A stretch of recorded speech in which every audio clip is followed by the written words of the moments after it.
So firstly, is Omicron deadlier than other forms of COVID-19? Will Australia close its international borders again? And will people coming from those countries need to quarantine for 2 weeks?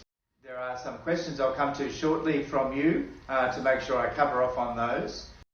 Good morning everyone, Paul Kelly here in Canberra, and it's great to have my interpreter here, Ramis. Welcome Ramis, good to have you here. I'm giving an update on what we know, what we don't know, and what we're finding out about this new variant, Omicron, a new type of the SARS-CoV-2 virus which causes COVID-19. First thing I'd say is that this is not a new virus, it is a new variant of a well-known virus. There are some questions I'll come to shortly from you to make sure I cover off on those. But the first thing I'd like to say is we are pausing on our reopening schedule for 2 weeks. This will allow us, and is already allowing us, to gain a lot more information about this new variant so we can go forward. But very clearly, I need to say that we will have this variant in Australia. In fact, we already have 7 cases that have been diagnosed. 2 of those have been in the community. We are finding over the last week the virus that emerged from southern Africa has spread to many other countries in the world. And so this is inevitable. We will have this virus in Australia, but that is not necessarily a bad thing, and I'll go into those matters shortly. It relates to your questions that have come through. So firstly, is Omicron deadlier than other forms of COVID-19? We have no information at this stage that that is the case. In fact, the opposite may well be true.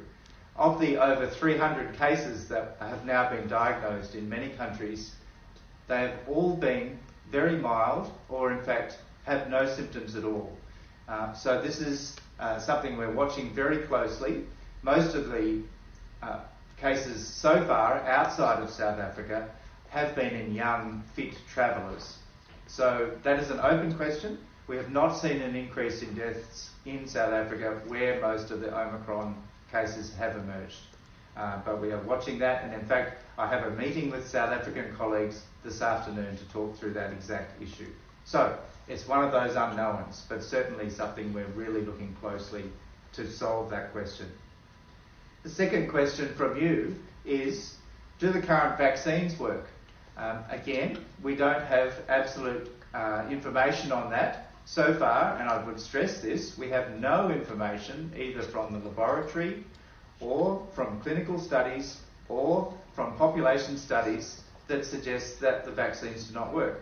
So I'm a glass half full man. I will assume for now that they do work, and we will certainly have more information about that over the coming days and weeks.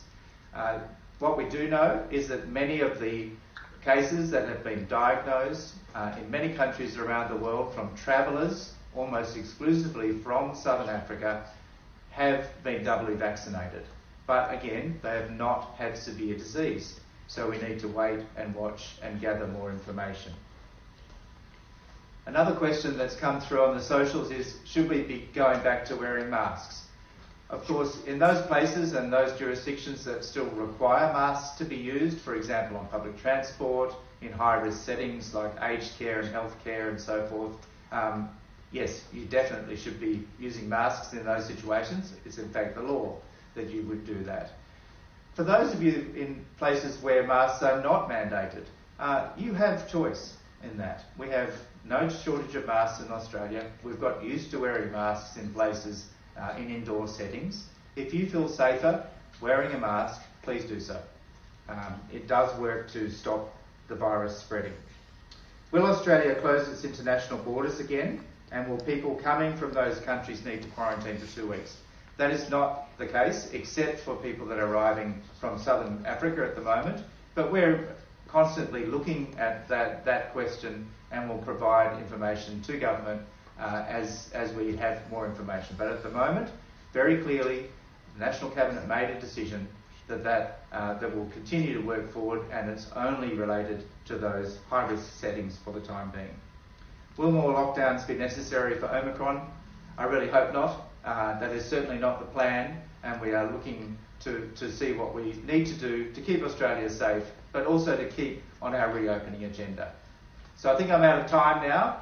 Thank you so much for listening, and we'll be having regular updates over the next few days and right through while we get to know more about this virus. Thank you.